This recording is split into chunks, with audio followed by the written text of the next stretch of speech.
Hello, and welcome to another episode of The Truth by My Lights. Coming to you from the base of magnificent South Mountain Park, which I advise all to come down to the very south end of Central, where it turns into the entrance to the park, and enjoy the unique scenic offerings of the desert. Today,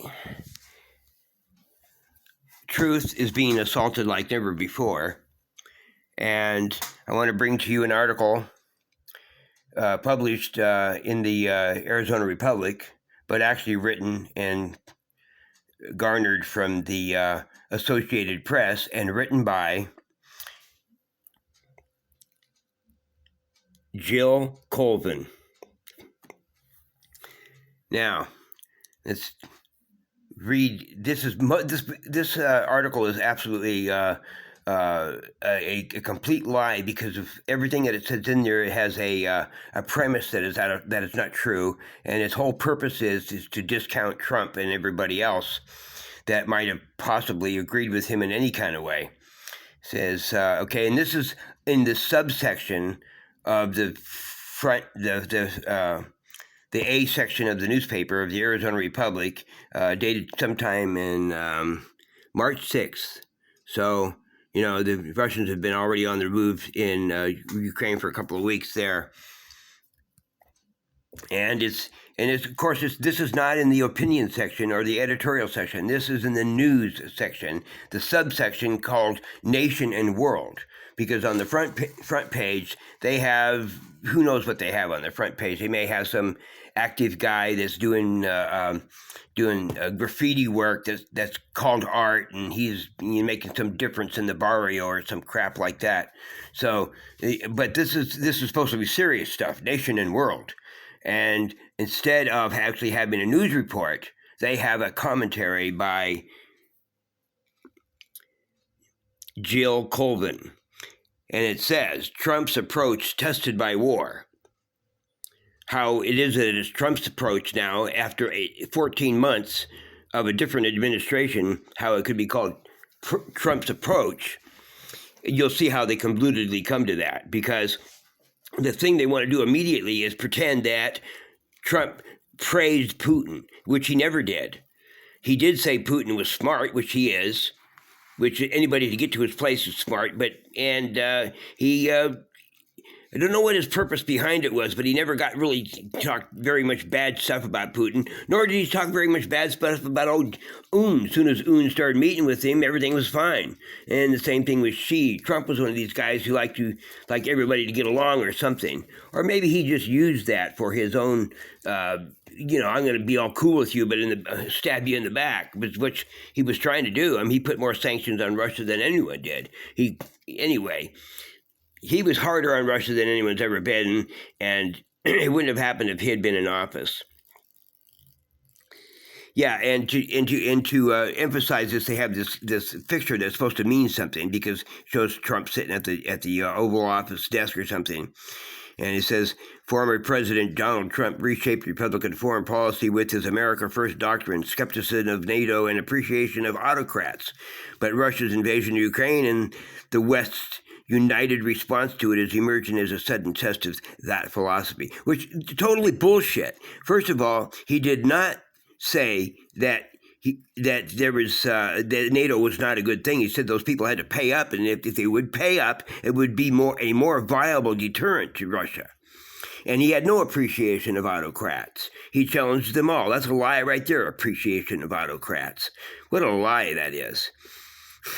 And what about the West's united response to the invasion of Ukraine by Russia? The united response? Russia is without any kind of consequences, except for the fight for the Ukrainians themselves. Any kind of consequences from the West. They're pulverizing Ukraine, destroying cities and killing people, and the West has a united response to it. Sanctions. Do you think that Russia won't be able to sell their oil to all kinds of different countries all over the world? None of that stuff's going to matter. He's fighting back, and the only reason is because, Joe Biden is perceived, and not just perceived, but actually is weak.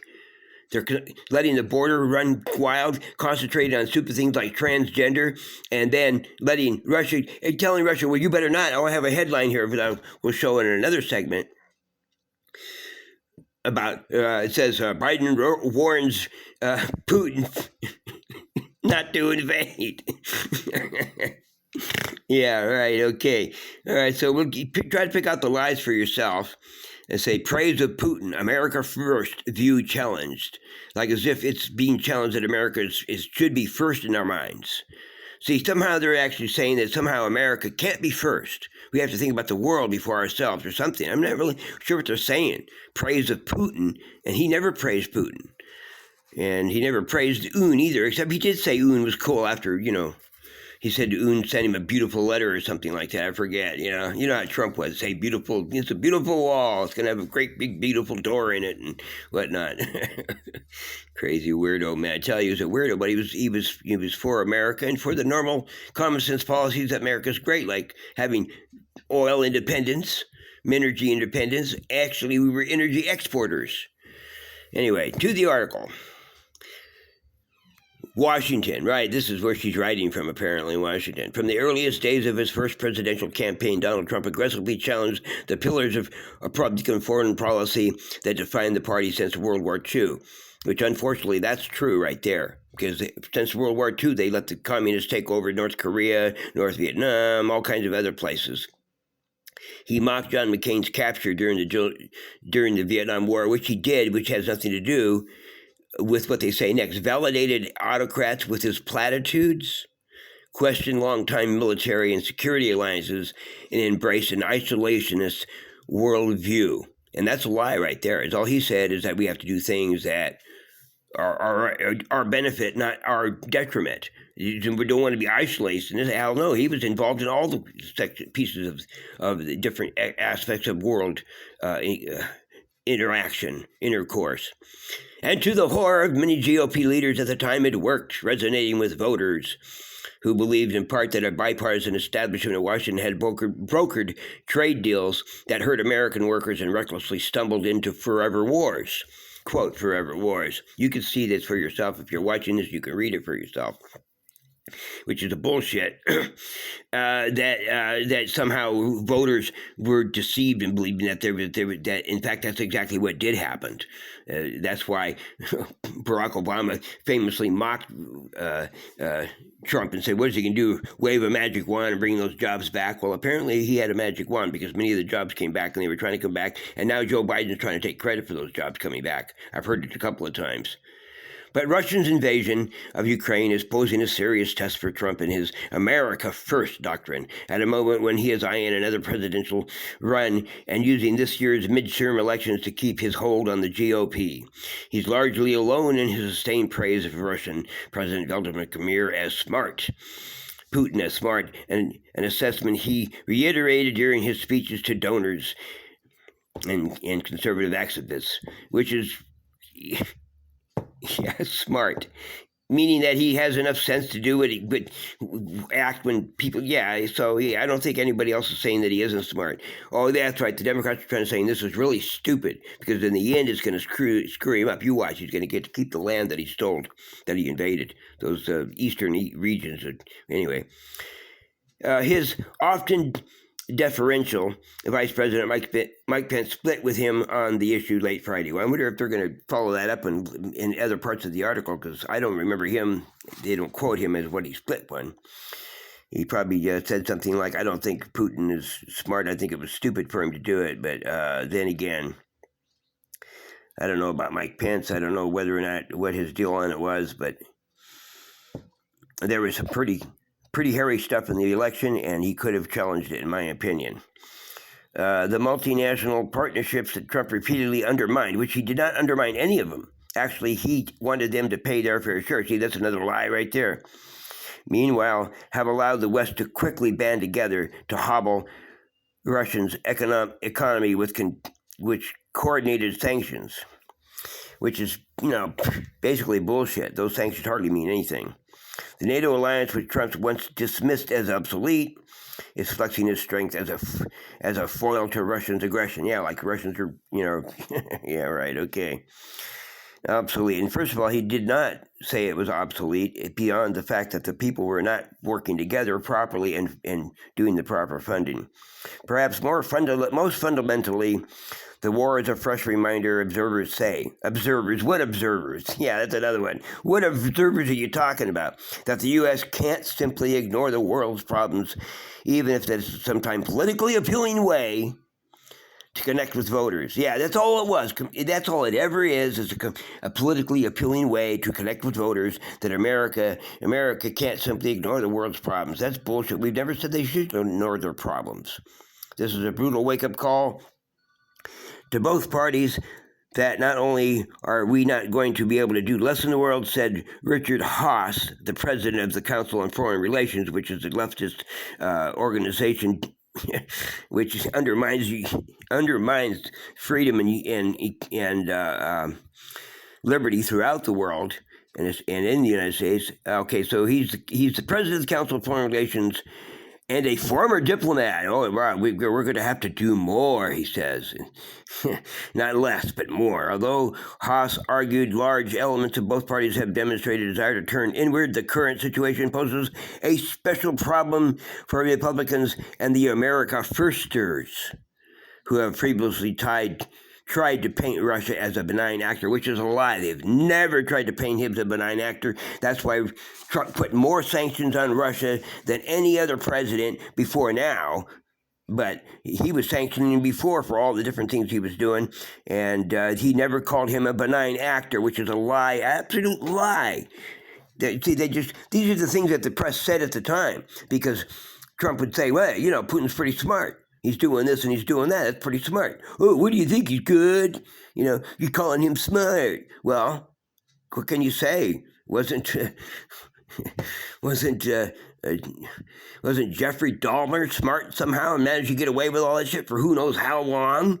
Right in his apartment, even had some poor naked homo kid that he picked up when he was trying to kill and do weird things to, that had run away from his apartment naked and was picked up by the police and returned back to the fucking apartment after he told the police what was going on in there. And they get up there, fucking Dahmer tells the police, oh, no, he's just my lover boy, and he's all weirded out. So they left him with her, and the guy died. So Dahmer finished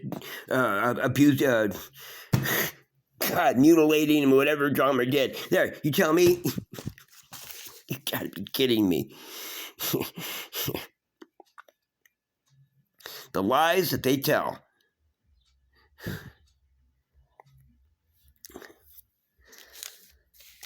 Yeah. Dahmer was smart, and so was Putin. But that don't mean that we're trying to paint Russia. Paint him. Yeah, they want to paint him. They use all those little descriptive words. Yeah, Jill, you went to writing school, I know. It's unknown whether the Western unity that has taken hold against Russia can be sustained if the war escalates, expands beyond Ukraine, or drags on indefinitely. And after two decades of U.S. foreign policy failures, including the Bush withdrawal from Afghanistan, many Americans are approaching the moment with caution. Yeah, no shit. Gee, what a perception on your part. On the eve of Russia's invasion, just 26% of Americans said they supported the U.S. playing a major role in the conflict, according to a poll. But the challenges to Trump's approach to the world are clear. They are, but the challenges to Trump's approach to the world are clear. Sweden and Finland have abandoned their long-held neutrality and warmed to the idea of joining NATO. Expanding an alliance Trump continued to criticize last week. Germany, a country Trump spent 8 years trying to persuade it to spend more on its defense, broke its long-standing post-World War II policy by sending anti-tank weapons and surface-to-air missiles to Ukraine and pledging to dramatically increase its defense budget. First of all, Trump made them spend more, I believe, or supposedly got them agreement that they were going to spend more. So it's like they're saying Trump tried to get them to do it, but they wouldn't do it. But now with this threat, now gee, what a big deal that they're recognizing an actual threat, and they're doing something about that, like sending arms and spending money. Okay, Trump and his allies insist that Russia would never have invaded Ukraine were he still president, and Russia did not make aggressive moves on his watch, something former aides and others credit to his erratic behavior and direct threats that left world leaders uncertain how Trump would respond to a provocation. No, his erratic behavior, no, I don't think that's what it was. And direct threats. Direct threats. You mean saying that if you did this, we're going to blow your ass up? Okay, Roger Zakheim, the Washington director of the Ronald Reagan Presidential Foundation and Institute, credited Trump for deferring Putin, who he said had validated the need for allies to invest more in their security and defense. And right there, that's being quoted. Amazing that she's even quoting it. And she gives him a couple of paragraphs here. I think President Trump, at least as it related to Ukraine, was able to deter valuable Putin, and that was a function of unpredictability, which is valuable to deterring an autocrat like Vladimir Putin, he said. Still, he argued Putin's action had been so aggressive and so brazen and so immoral, had been so aggressive and so brazen and so immoral that it had de-emphasized the difference between various foreign policy approaches. This is Roger from the Ronald Reagan Presidential. He's praising Trump for saying that, but still he argued Putin's actions have been so aggressive that de-emphasize the difference between various foreign policy approaches. Oh, I see. Okay, right. Still the war is still again. So when you use the word still, you're actually saying, well, but in spite of that, this is something else that kind of blows that back out of the water, right? So he's saying that I believe that's probably a misquote. He's probably taken him out of context, because what it's saying right there is supposedly his actions. It had nothing to do with the weakness of the Biden administration. That it was just something he just decided to do. It had nothing to do with the fact that he had a weakling in there. And then we're going to go on. Still, the war renews focus on the controversial role. Oh, here we go. Yeah, it renews focus on the controversial role Ukraine played in Trump's tenure, particularly the way Trump used defense of the struggling country as a bargain tool to improve his domestic political standing. That's bullshit right there. Absolute bullshit. He used defense of the struggling country as a bargaining tool to improve his domestic political standing. He was investigating wrongdoing is what he was actually doing. He was impeached for the first time for trying to pressure to investigate. No, he was impeached because the Democrats wanted to impeach him.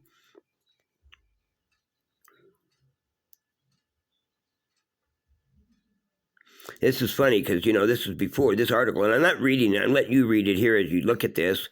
It holding up nearly $400 million in security aid to Ukraine and leveraging an Oval Office visit that what's-his-name had been requesting, and he wanted him to investigate his 2020 Democratic election opponent, Joe Biden, and his son, Hunter. But actually, Joe Biden was not his opponent at the time. The Democrats had not even done it yet, but he was investigating the corruption that had taken place in there. And I'm sure that Trump had in mind that, the son of a bitch is running against me too, and he's corrupt. So but every political person has tried to do that to their opponents. I'm not saying it was right, but it wasn't any kind of big hoop you do. And so they made a big deal out of it right here. And yes, he was impeached for that, and he was now found non-innocent. Thank God for that. And as he aims to play a significant role in this year's midterms and potentially run for president, Trump has shown little interest in calibrating his approach to Putin. Now check this. Right. Because why should he? Because Putin is doing exactly what Trump said he would do if he wasn't kept under control, which he wasn't as soon as he. Look, during the Obama-Biden administration, he took Crimea. So what oh, gee, what a coincidence that as soon as old Biden gets in there, he starts invading Poland or Ukraine. Okay, and then he tries to play a significant role in the collaboration and blah blah. Okay. Former Secretary of State Mike Pompeo. And this, who said, I've never heard this except in this article, and I listen to news all the time. So, who has been laying the groundwork for his own presidential run? That's probably a lie right there. Who says he's been laying the groundwork for that? Once again, this is not news. This is all editorial. It's all opinion. It's not news. There's no real facts in here hardly.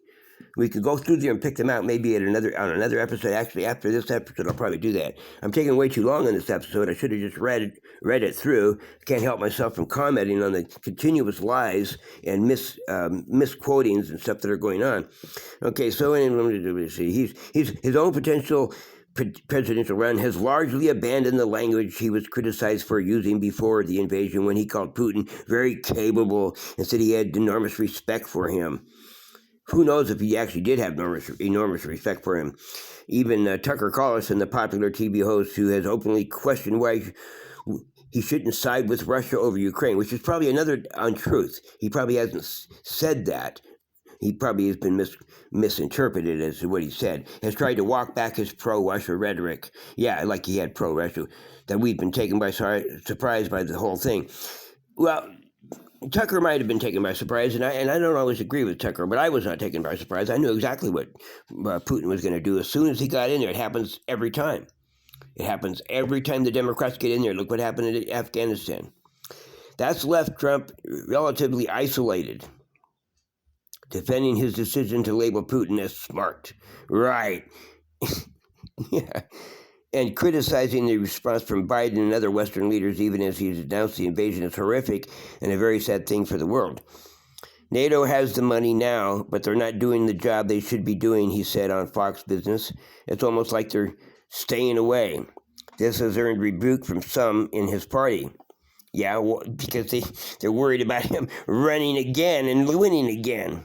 In a speech to GOP donors Friday, Pence forcefully defended NATO and admonished those who have defended Putin as he too weighs a presidential run. There is no room in this party for apologists for Putin, he said. According to his prepared remarks, there is only room for champions of freedom. See, this has earned a rebuke from some in this party, and saying that Pence, this quote from Pence is a rebuke to Trump. He didn't even mention Trump. And he's okay, here's his quote. In a speech, he forcibly defended NATO and admonished those who have defended Putin as he too weighs a presidential run. Okay, now here's the quote that supposedly supports that statement. There is no room in this party for apologists for Putin, he said, according to his prepared remarks. There is only room for champions of freedom. And how is that that's rebuking Putin? I mean, Trump from saying that the NATO has the money now, but they're not doing the job they should be doing? How is that rebuking that? See, this whole thing is a bunch of crap, and it's made for those kind of people who want to believe, and weak-minded people who want to have something put on their brain that they don't have to think too hard about. They were thinking that they didn't like Trump, and now they read this and that. Yeah, that confirms it all. And yeah, blah, blah, blah, blah, blah. We thought this, and yeah, that confirms it all. Once again, this is not news. This is not news reporting. This is not journalism.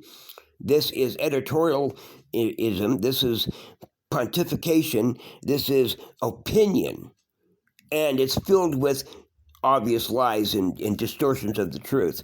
So I hope the camera has caught this whole entire article, that you can actually go back and read it, turn the sound down, and read it yourself. Scan ahead, because the picture does present several paragraphs at a time, so you could read it and then just scan ahead. Like, you could keep the audio down. You don't have to hear me. You can read this article again and read it again. Read it 3 or 4 times to get the gist of how they're lying and how they're twisting the facts.